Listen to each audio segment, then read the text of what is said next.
My main question actually is, what's the point of a tournament? What's the point of a tournament? What's the point of a tournament?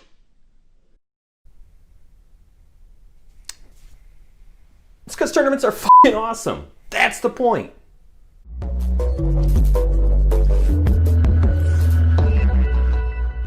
I'm sorry. I usually try not to swear in these videos.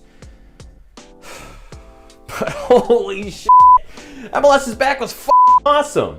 I'll be transparent here. You're not gonna learn much from this video. And listen, I'll get back to the deep dive history lessons of this league soon. I know that's the main meat and potatoes of my channel. But for now, I just wanna make one more video about MLS is back. And I just wanna gush. Before I begin though, if you're a fan of MLS or just curious to find out more about the league, please subscribe for more MLS content. And also, let me know what you want to see a video on in the future. Truth is, I was skeptical about the MLS is back tournament. Don't get me wrong, I was ecstatic that soccer, American soccer, was finally coming back. But I thought the whole tournament idea was a little questionable. Okay, actually, now that it's all over, I feel more comfortable in admitting this. I thought the tournament idea was dumb. I shared the opinion of Alejandro Moreno on ESPN FC when he said, this is just going to be a glorified preseason tournament. Nobody is going to be in shape, none of the teams are going to look good after not playing together for months, and some of the best players in the league are opting out of this tournament. So, yeah, I thought this had the potential of being really, really bad. I mean, my thought process was, why hype up this return with a tournament? Why not just start out the regular season in a bubble? Why have these group stages and then knockout rounds? Like, it just felt really gimmicky. And I was wrong. I was so wrong. Not most of it. Yeah, the players weren't in shape. They were slowing down to a crawl at the end of some of these games. And the teams were definitely rusty. They certainly were in mid-season form in the first couple group stage games. However, it wasn't nearly as bad as I thought it would look. But seriously, this tournament was awesome. I loved it all.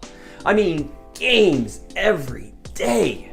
On days there were 3 games, I was watching more than 4 hours of soccer, and I didn't even feel bad about it.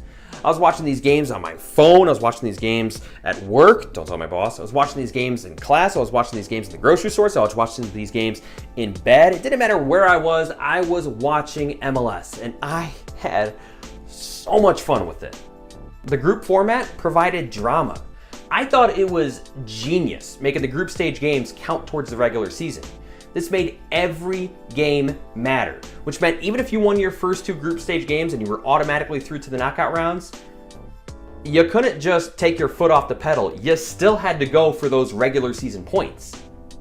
Let's be honest, with a long 34 game season, you can kind of get away with taking a night off and just settling for a draw.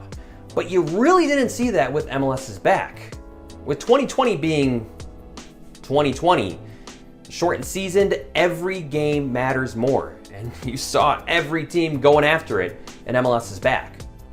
Dude, how in the world did Atlanta not even make it out of the group stage? They didn't even score a goal.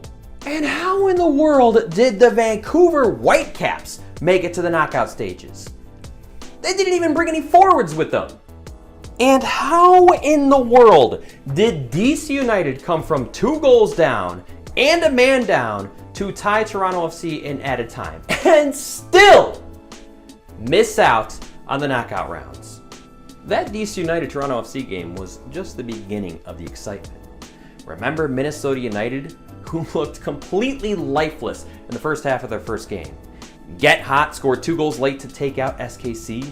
Remember Zelarayan with that picture-perfect free kick goal against FC Cincinnati that anyone in the world would have been jealous of.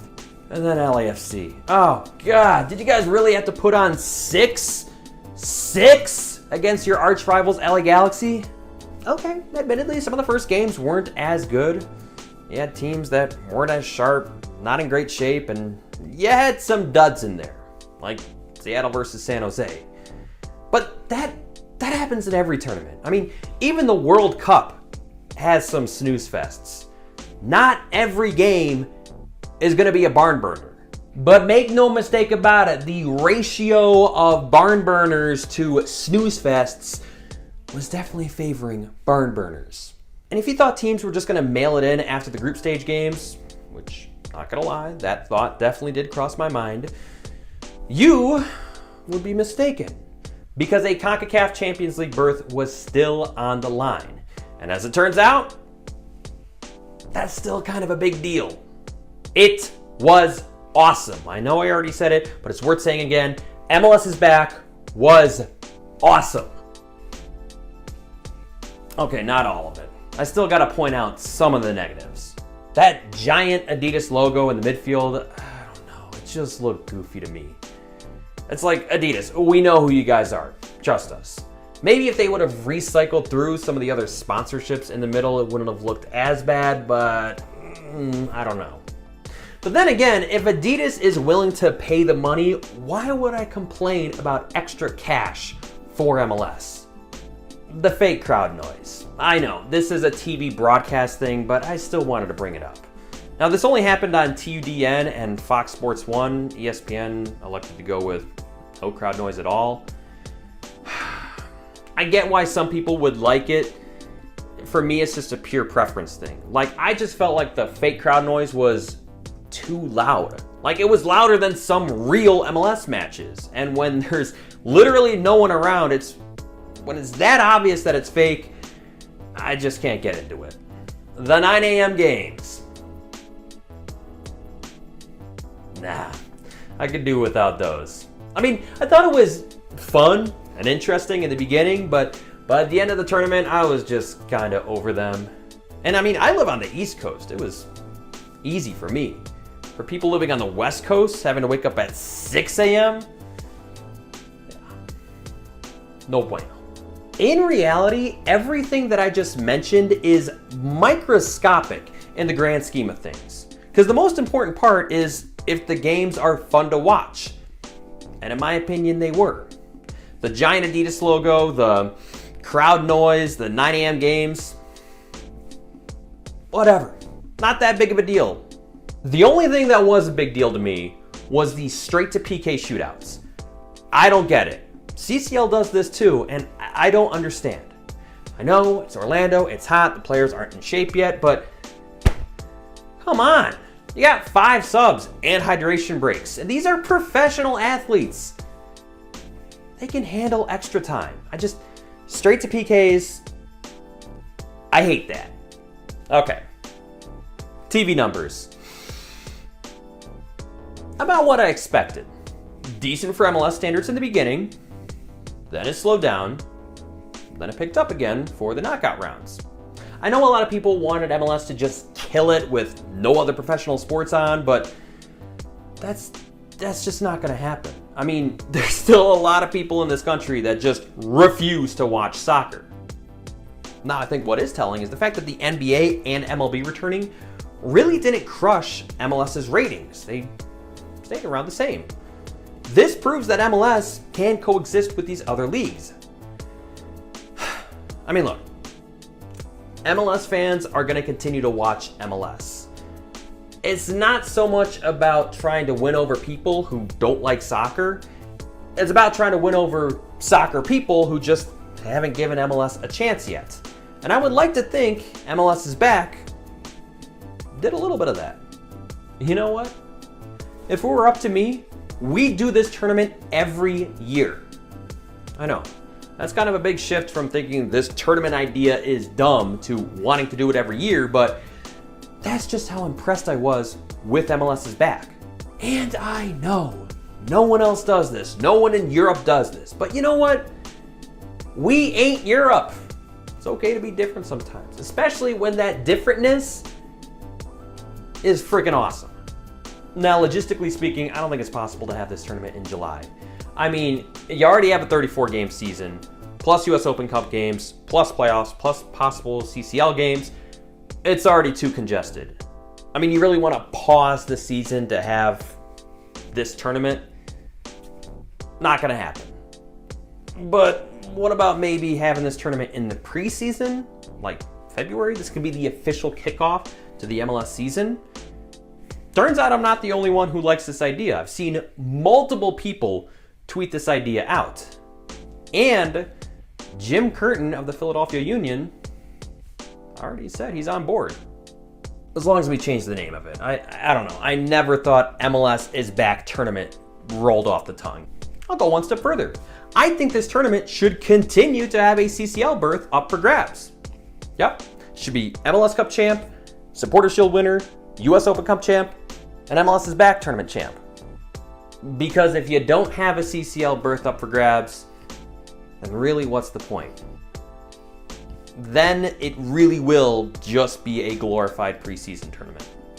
However, even for preseason, it is a long tournament and you would still have to make some tweaks. Maybe because Austin is coming into MLS next year, make it 9 groups of 3. That right there cuts out a group stage game. Or maybe you'd get rid of a round in the knockout rounds. Go from 16 teams just to 8 teams. I don't know, I'm just spitballing ideas here. And for the record, I don't think this is going to happen. I do think MLS is back is going to be a one-time deal. I'm just saying, I would support it if it came back.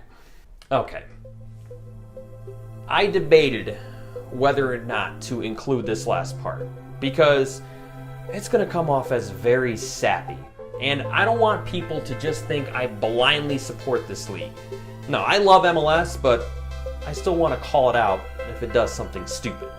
But as someone who truly does love watching this league, MLS is back made me proud as a fan. I mean, 2020 just sucks.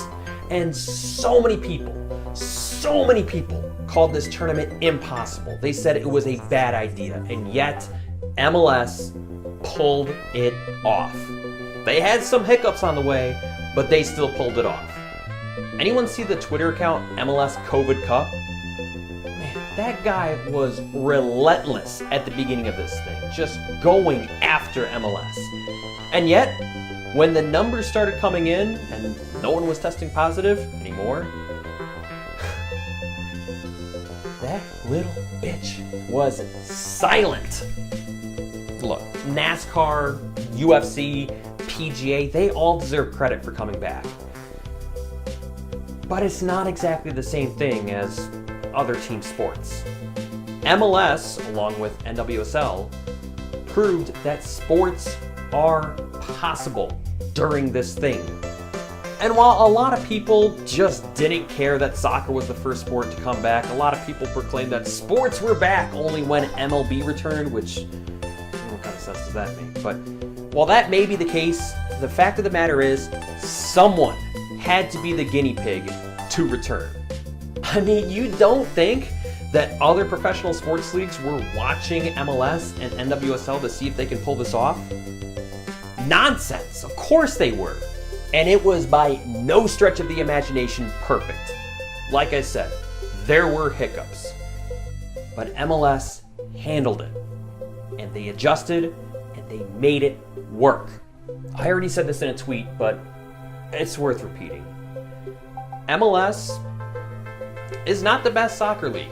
There are a lot of other leagues with better soccer than Major League Soccer. But what MLS is a league of impossible realities.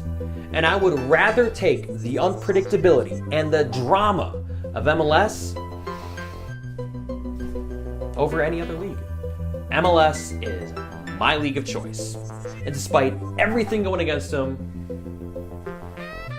they put out a great product with this tournament. And I am proud to be a fan. Thank you for watching. Let me know what you guys thought of the MLS is Back tournament. And I'll see you next time.